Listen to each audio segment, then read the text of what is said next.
Good morning, gentlemen. How are we doing? Good morning. Hello, hello. Happy Monday. It's been a couple weeks. I know, 2 weeks off. Got some travelers over there, and then I got sick last week. So, it was much needed, I think. I feel refreshed. So jet lagged. Yeah, how was London? I was only in London for one day, so that was refreshing to not spend all that time in London and get out in the countryside. Where I met our guest who's joining us today out in the middle of nowhere in Somerset. In a cow field? You meet him in a cow field? Yeah. I knew it. Countryside really is immediately what I think of. So it's pretty much one and one. Yeah. Same thing. But it was a good week away for me, but definitely feeling it this Monday morning. We have a cold? Oh, probably a little bit. I don't know. Just sounds like jet lagged, mild cold. Yeah, probably. Come on. All the above. You're young. Above. You should be able to recover those things. We're not all 40, Ross. We're not. Come on, I'm not 40. Not yet. Later this year, huh? Awesome. Yeah, let's move to the next conversation topic. He doesn't want to talk about his birthday. I had one goal before 40, so I have to hurry up. I will share it after the show, but I had one goal before 40, so I have to hurry up a bit. I have a feeling I know what it is. You might know. Let's see. Is it to be on the biggest hospitality podcast in the industry, or what? That was one of my goals, actually. So this I managed. Yeah. So that's my achievement in life. Perfect. Well, before we take up too much time for our guest, exciting day. I do feel refreshed after a 2-week break. So all of our listeners, thank you for your patience. We love you. We missed you. Now welcome back and good morning. This episode is actually exciting as well because we have a official coffee sponsor. So I just want to give a shout out to Steve Turk, who is now founder, not of only one or two. Nice. Good job, Michael. I love that. Not of like two companies, but now Biscayne Coffee, which is based out of Miami. Really cool company. Every purchase gives back 10% to a nonprofit that helps keep the bay clean and keeping the wildlife active and alive. So if you use our code Good Morning, you'll get 10% off of your purchase. Very exciting, and we're excited to work with Steve and his amazing coffee, which we have today. Yeah, Steve. Yeah, awesome. We don't all have it today, but maybe by next week. We will. We'll get it. All right. All right. So now back to the normal order. Again, we got a great guest today, Hector Hughes, who is the co-founder of Unplugged. We're going to introduce him right after we get done with What's with the Noise and Startup of the Week. So, gentlemen, if you're ready to rock and roll, let's do it.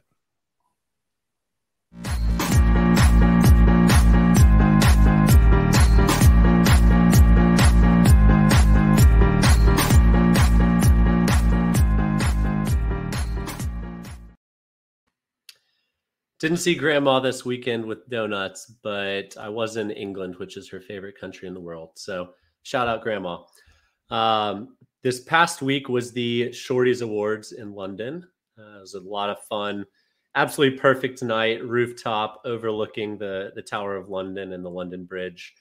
Congrats to the NoiseAware team for taking home some hardware, and as well as all the other companies that were able to bring home a really heavy piece of glass. It's a good sign to bring everyone back together. It was fantastic to see everyone. It's been quite a long time for a European event to actually happen, but was good fun and a sign of prosperity in the future.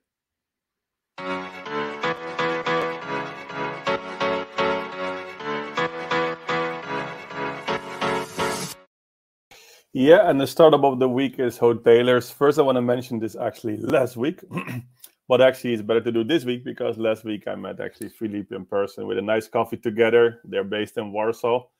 So actually what they do, they build a solution which actually make the way of processing work trips actually easier. Also, Work Trips is going to be the new name of the company. So Philip, founder of the company, works closely with companies like SAP and other ones. So they actually, if a contracting this solution for his business trip, for his work trips, they're actually connecting this seamlessly. So great achievement. It's also nice to see companies which are based in Poland as well actually growing. They did a round, pretty nice round of 23 million in fresh capital. So well done. The previous round was in 2020, was a 2.6, so a major upsell actually if you're looking at the fund they did.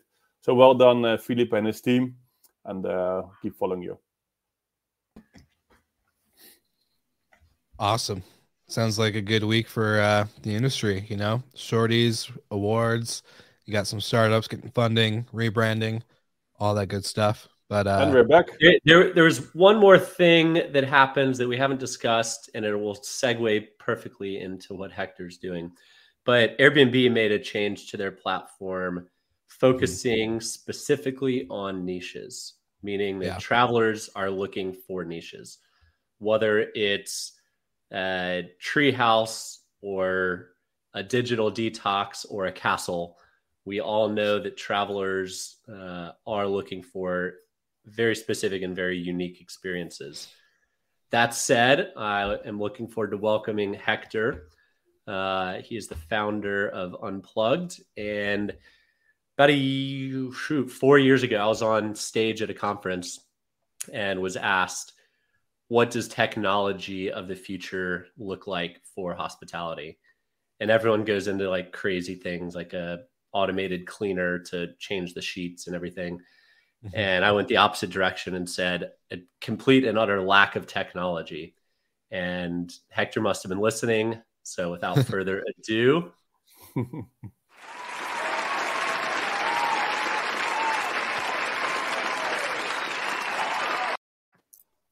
Hector, welcome to the show. Guys, Good morning. Thank you so much for having me. Of course. And we already got some live listeners tuning in saying good morning, looking forward to this. It's a really important subject regardless of the industry you're in.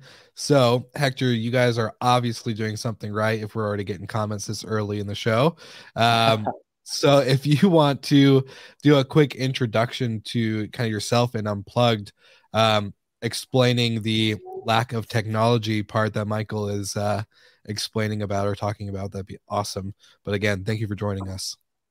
For sure. No, thank you for having me. So 4 years ago, I was sitting in a conference and the speaker got up on stage talking about the future of hospitality. I knew it. Not really. 5 years ago. That's awesome. I joined a tech startup out of university. I was the second hire on the commercial side. And the first hire was a guy called Ben, who's my now co-founder.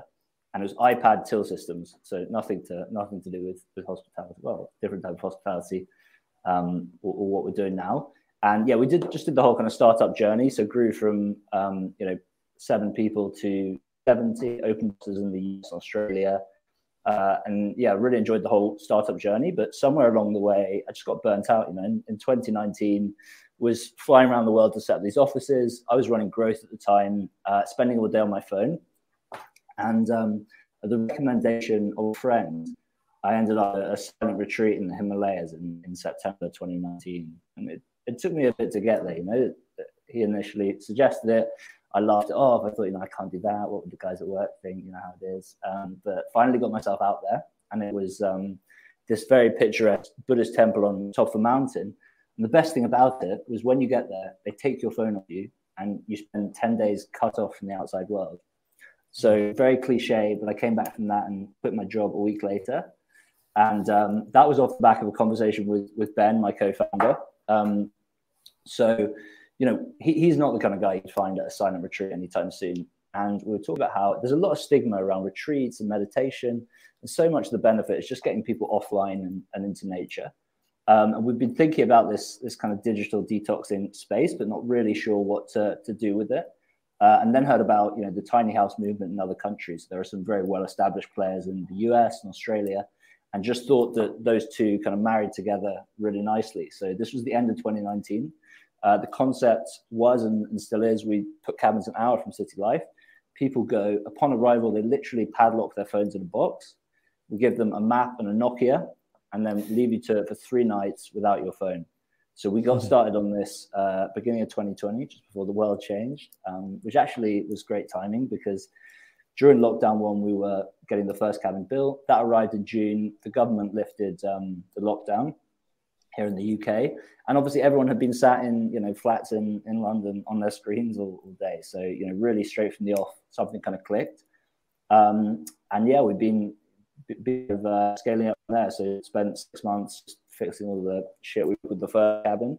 And then last year was all about scaling up. So now we have 11 cabins. We've got plans for 20 by the end of this year. And yeah, the core concepts held, which is great. And we've just done our first couple of B2B deals, which is companies actually paying an annual subscription so that their employees can come and do this once or twice a year. So I think that's a really exciting opportunity, and we're excited to see where it all goes. So it all started with a monk, a Buddhist monk. Huh? With a German Buddhist monk. That's how all good stories begin. I feel like we're going through a superhero story. So the company officially started, you had your first guest, in the past 12 months, right? So it was July, nearly 2 years ago now. It was July 2020. Okay. So from that moment with the monks, and you quit your job the next week, did you already know you were going to quit your job, or were you just so inspired?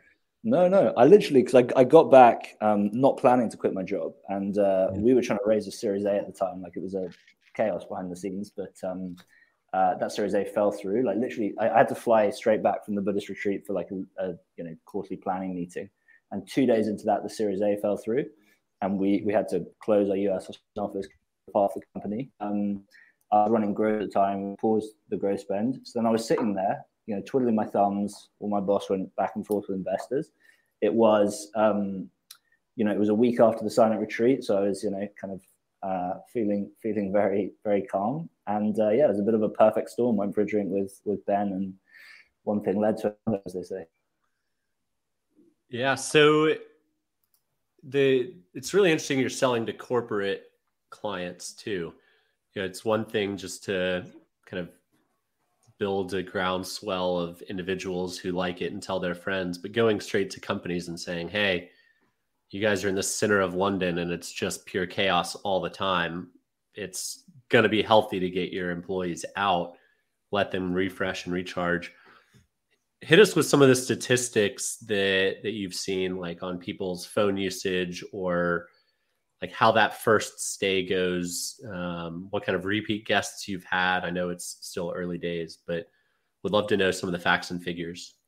For sure. So just on that kind of phone usage, I mean, one figure that I always find interesting is the average person checks their phone 221 times a day, which is crazy. You just pick it up and checking it. And when you check your phone, it takes about 15 minutes to kind of get back to what you're doing.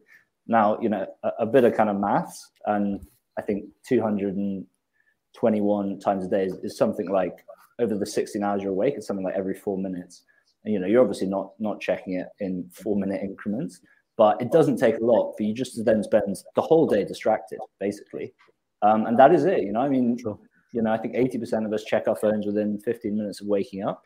And like, as soon as you do that, your attention's gone for the day, and there's just so much. Like, we're just connected to millions and billions of people over the internet now, and that is completely overwhelming. And I think what's really interesting, what we found, I mean, completely by accident, we just thought it'd be cool to get up a cabin and see what happens if you lock people's phones away. But actually going and trying the experience, it takes about a day for the mind to settle down.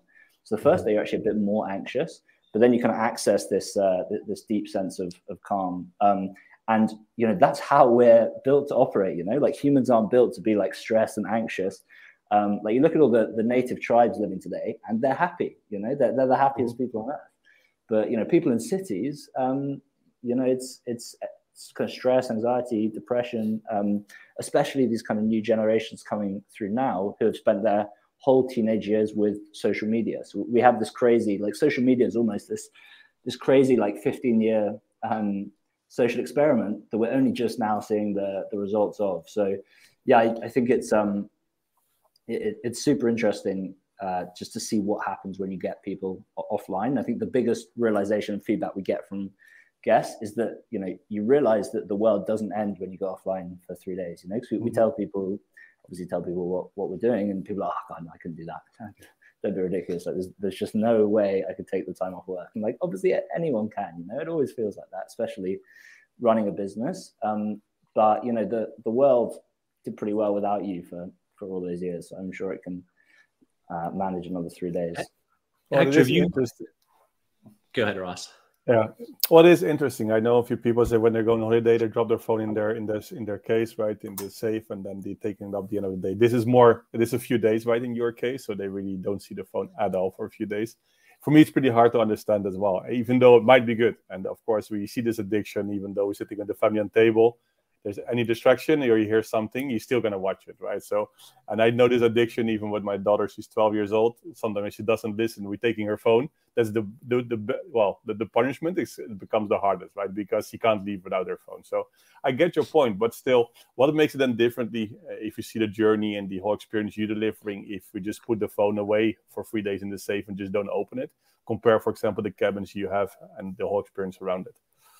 Yeah, for sure. So the key is that people actually do it. Like that's the big thing, I mean, it's you can say, hey, why doesn't someone just go and do this? And Airbnb, yeah, for sure, but they don't. Me and MG were at a kind of short-term rentals retreat in Somerset last week, and 2 people there said to me they tried to do something similar, but there's always an excuse, right? And like when we launched, we kind of hadn't quite thought through the whole thing, and people saw a cabin on Instagram. They came to come and stay, and we were actually checking people in at that point. We tried to take their phone off them, and they were like, no way, what are you doing? Like, there's no way I'm doing that, So you have to get the whole brand has to be around, this is what you're coming to do. So that you told work, you told your friends and family, and just every single excuse for why you would want to get on your phone is gone. Because as soon as the kind of idea came, I actually went to stay with Getaway in the US, which do kind of, cabins very similar, and was super excited to get on my phone. Arrived there, put it in the box provided, but then half an hour later, I made excuses and I was straight back scrolling again. So it is actually quite binary. Either you do lock it away for 3 days or you don't. Like as soon as you're kind of dipping in and out, then it just doesn't work. Mm-hmm. Yeah, but indeed, it's like the cheating part, right? It's like, well, Will. Oh no, go ahead. Keep going. No, but I'm curious indeed, because I know myself, and I think many people, right? I many times on holiday, I'm not going to touch my phone this evening. We're going to go for dinner. And for sure, I took the phone. And it took maybe not even 15 minutes, right? So I did, in that case, it is the cheating part. And, well, how do you see this? Like, if somebody comes with a good excuse, you still give them the phone or just don't? Or what is the reason why you really give them, unfortunately, the phone? When you give them the phone and when it's really needed, or... So we don't touch it. We're not there. Everyone does it themselves. You get there, you have a padlock, you close the padlock yourself, and then you have a key in a sealed envelope. That way you can get to it if you want it, but like you obviously can only rip the envelope once. So it's a kind of layer of accountability. But it's almost a behavioral, or it is a behavioral psychology problem. And it's all about getting people in that mind. People are kind of irrational. So you really just need to, if people have told their work that they're going to do, that they're going to come and do this, they've told their family they're going to come and do this, then they kind of set themselves up to success to actually do it. If you just kind of make a snap decision before dinner that you want to get off your phone, then there's not enough there psychologically to keep you from checking it in 15 minutes. So but can you incentivize them somehow? It's like charge them double when they touch the phone, or just I don't know. Okay, I just think, how can you incentivize them? Okay, no, I'm not going to do it because I have to pay $300 extra. Upcharge for a penalty of not unplugging. Yeah, I'm just thinking how. Yeah, I know. I mean, I'd love to kind of build that side of things out. I mean, as far as we can see, that's working now. I think 90, obviously some people need to shut their phone, but 90% of people who come do lock away their phone and keep it locked away for the 3 days. But yeah, I mean, look, Apple have opened up the screen time API now, so you can kind of pull people's screen time if they want to do that, and kind of have that added accountability. So there's an interesting ways we can go with it, but fundamentally, people do actually want to spend them off their phone. So you're almost just giving them the tools to achieve that. Mm-hmm. Get a box that's weighted, and for every minute that phone is not in the box, it's 5 pounds, and then and they're very deeply incentivized to not just scroll for hours and hours. You're making more money. It's like it is. Yeah, how can you incentivize them without punish them, or if they just don't? No, it is. Hector, have you approached any physicians or done any like pre-post blood pressure screenings or blood tests or anything like that? Yeah, so we teamed up with a couple of universities last summer and did a whole research project, which was basically looking at both biological and subjective well-being. So, you had the kind of subjective surveys pre and post stay, but then also we had people wearing a wristband, which tracked various things. And I think the big ones, electrodermal activity, which is a good measure of stress. So we're actually got a ton of data from that and still processing it now, but already starting to see some really interesting things there. And I think in the future, I'd love to get someone wearing a brain scanner as well and figure out what's going on in there too. But yeah, even looking at the stress, it disappears. That the kind of numbers we saw were, people having a conversation before the stay, like in their home. The electrodermal activity was between 7 and 27. You don't need to know too much about it. And then in exactly the same place after the stay, it had dropped to 0.16 to 0.3. So it goes to a kind of fraction of what it is, and it shows that there's so much kind of just kind of deep-rooted stress in there that we almost don't realize that we're kind of carrying. Well, we'd love to come out and stay and wear a headdress for you. Yeah, we'll be your first guinea pig. One thing I'm curious about, just from, because when I'm staying somewhere, usually like an Airbnb property or not property, but an Airbnb that I book on Airbnb, or a hotel. I know, I caught myself. Normally, I'm the one, I work in social media / media in general. So content, pictures, video, all that stuff is part of my daily life. And you and I were kind of talking about this before the recording, but are you guys seeing a big, because a lot of people probably take selfies or do stuff during their stay and showing off the cabin or showing off this, whatever it may be. But then you guys don't get that, because during that 3 nights that they're there, their phone is locked. It's locked away unless they break the key. Do you guys get a lot of social media push after the stay where it's hey, I just did 3 nights away and I unplugged and oh my gosh, I feel great. Do you get a lot of social media proof from that, or where does that come from for you guys? Yeah, for sure. I mean, that's a real big driver of growth for us. Ironically, I think increased by the fact lock away the phone, because if you've got someone who's posting a story every day, then actually if they post one saying, hey, you're not going to hear me from 3 days, I'm at this cabin, check it out, I'm about to lock my phone away. And then we give them a Polaroid camera for their stay as well, so people have got Polaroid pictures which they share on social media afterwards. We name the cabins after dogs that have come and stayed, so there's always kind of a lot of canine UGC. So it's a really good channel for us, ironically. But then in my head, I'm like, hey, do we want to be encouraging people to have to post on Instagram before they lock their phones away? So each their own. Well, you see that the most used filter now on the OTAs is probably Wi-Fi still, right? Or free Wi-Fi, high-speed Wi-Fi, whatever. You think in the future there will be a filter which is going to be no internet filter, or just logbox or whatever, how you call it? Because it might be it becomes like a trend or more like an hype. Okay, this is something I would like to filter on, right? Because now, there's none. So do you think it could be moving into a space when people are just constantly touching this phone, what you just mentioned, and even with the Apple Watch, and if you wear one and try to look at you if you were wearing one, because I think it's even worse. You might see this movement. You might see this movements. Okay, eventually you have the filters even on the OTAs. There's no internet. I hope so. I mean, to your earlier point of, hey, work on any hospitality business, do this. I really hope they do. Honestly, fundamentally, we're doing this because we think it's missing in the world, and we're heading towards the London Underground nowadays. Everyone is just face down in the screen, the metro, and that's the kind of world that we're heading towards. So this is really an effort to move the conversation in another direction, and just by doing this, I mean, we're here talking. None of you guys have obviously been to stay yet, so. Just by doing this, it starts the conversation. Obviously, if we can kind of get people actually trying it, spending that time offline, realizing that the world doesn't end, and making it a regular thing. So we do have kind of power users who are doing this every 3 months or every quarter. But yeah, look, I really do hope it sparks a whole kind of movement, and fundamentally, like, this kind of future that we want to work towards. Because if we can get thousands of cabins, and we have hundreds of thousands or even millions of people doing this every year, then that will create some pretty profound changes to society. And, I don't know what those are, but we'd love to find out. If you look at your future projections for your business, you think B2B going to be bigger than B2C?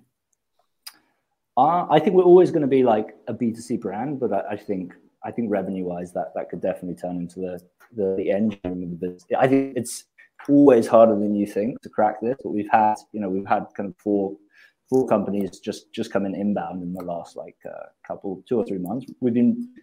Thought there was always an opportunity there on the B2B side, but never quite thought it would probably come to us, and now we're seeing some early action. So yeah, look, if we can scale that up, I think that makes it all possible.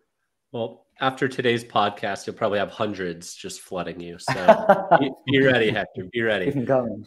What I'm just thinking of, like, is this something practically that I could do today? And of course, the answer is yes, but it's a lot harder being a father with a little son if my wife and I go and being totally unplugged from a 3-year-old for 3 or 4 days.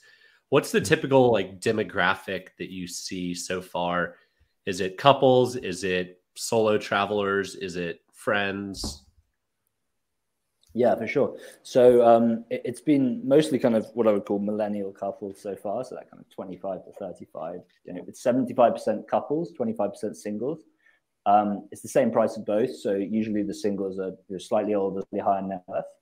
And yeah, we definitely do see some kind of young families come. So some people will just put up a cot in the cabin, or we have others who leave it with a grandparent, leave the child with a grandparent, and you've got a Nokia, so you can be read, have a number that you can give out. So if the world can contact you if really needed. But yeah, no, really interested to see how that all kind of progresses, and in the future, we can look to do more kind of family cabins, etc. But I think that's a really interesting, different problem to solve, because once you start talking about kids and kids' cell phones, then you've got a whole other challenge. So I think let's try and do one thing really well first, and then would love to tackle that. All right, 2 follow-on questions to that. Okay. 1, how many children have been conceived at your properties? Yeah, I have not been tallying, but we did get some press recently because Katie Price's sister got engaged one of the cabins, and that was all over. I'm not sure whether she's a household name in the US, but that was all over the tabloids. So one of the big gossip papers here did an article called "The Digital Detox Retreat Behind Katie Price's sister's engagement." So we're seeing some really interesting. I've heard of a few engagements there actually. We should put. I'll send out a survey to find out about conceived children, but add it to the list. We might not have enough data. And then number 2, Hector, I think this is a huge missed opportunity if you're not already doing it. But singles weekend, where you can only go as a single person, you have a fair mix, and it's the exact opposite of Tinder, right? You're bringing what happens in the real world without technology. So sign me up. Most of our cabins are on their own sites at the moment. So we have most of our cabins are single cabin sites. So you're literally going, and it's kind of your own secluded site. And we have a few sites now that are 2 cabins. So we could do matchmaking and send 2 singles to 2 cabins and see what happens. But yeah, as we grow, you need one site. I volunteer. I volunteer as tribute. Yeah, for sure. You need one site that's just 10 properties. Yeah, mixed genders, and see what happens. You'll soon have couples that meet there, get engaged there, conceive there. And there you go. Yeah, I love it. You're literally building the future world. This is great. It's like colonizing. Wow, who would have thought we'd go back that far? My follow-up question, because Hector, I think you and I, we talked about this before everyone joined on the pre-live side. And so it's like, I kind of had this whole experience in Mexico where it's like I need to unplug when I get back to real life. How do you guys set up your guests for that like sensory overload when it comes back to reality, right? Like they're unplugged for 3 days. Is there like any kind of like tips, tricks, things that you guys recommend to any of your guests that say, hey, like if you're struggling with, stress, anxiety, depression, and you come here and you come to get away, you put your phone away, and then you're about to go home, right? You're about to go back to reality. And is there certain things maybe you guys just recommend prior to your guests checking out and leaving? Yeah, for sure. So it's something we've kind of seen happen a bit organically. So we've got a lot of people going and they get back to their life, and if they're a couple, for example, then they might have one night a week where they'll actually just go out to a restaurant around the corner and leave their phones at home. We have other people who really enjoy like actually using a physical map in the cabin and go home and buy a map. And then we're kind of building out exactly what our role is in all of that. But it's things like kind of managing what you're checking. If you get out, hey, email, WhatsApp, Instagram, it really is a big overload. So it's really kind of doing that gradually.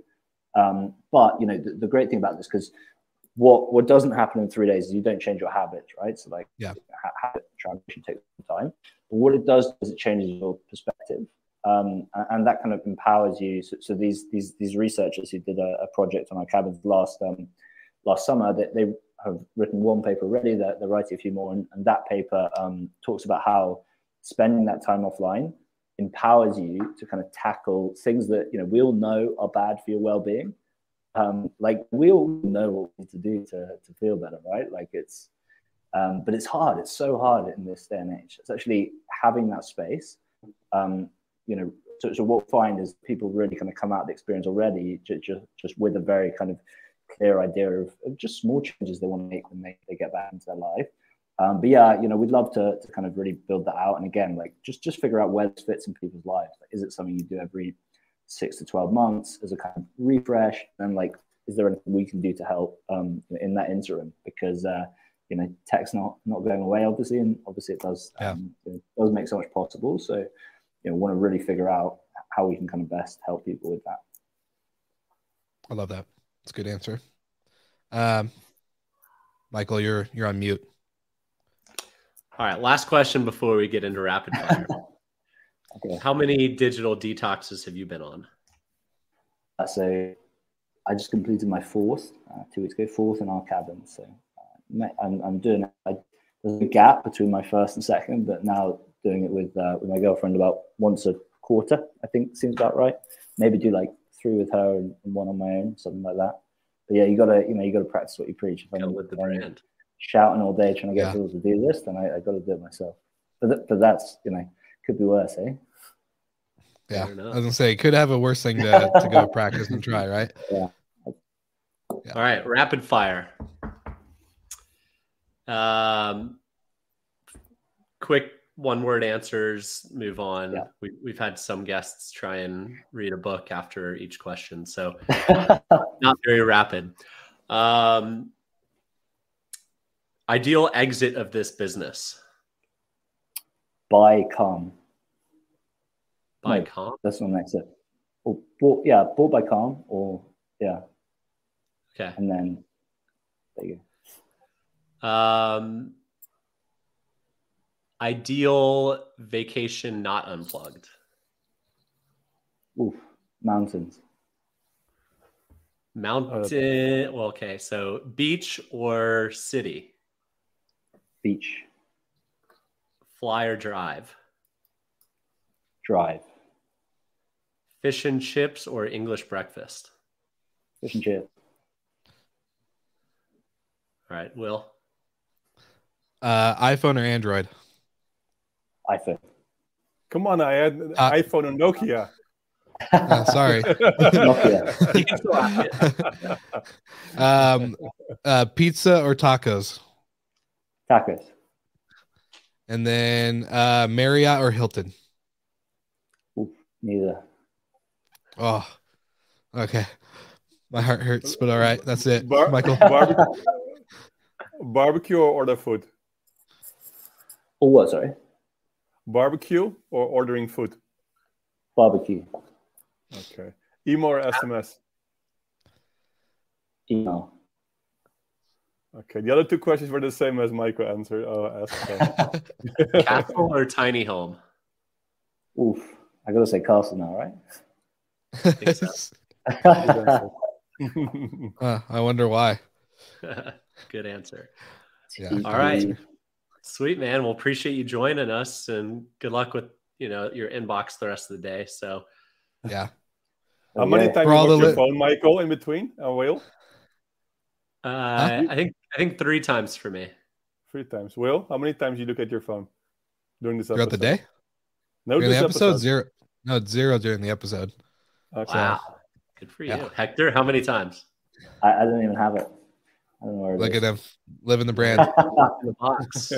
Locked in the box. Awesome. Well, keep gathering those stats, and we'll have you on again in 6 months or a year, and we'd love to see where things are and how many conceptions have happened and all of that. So, well, if we can reach you at least, but let's hope so. Yeah. Sure, guys. Absolute pleasure. Once you guys do the single retreat, let me know. I'll be the first one to fly out for that. First on the list. Thank you.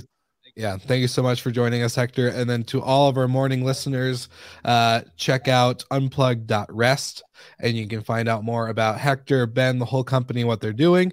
And we'll see you all again next week.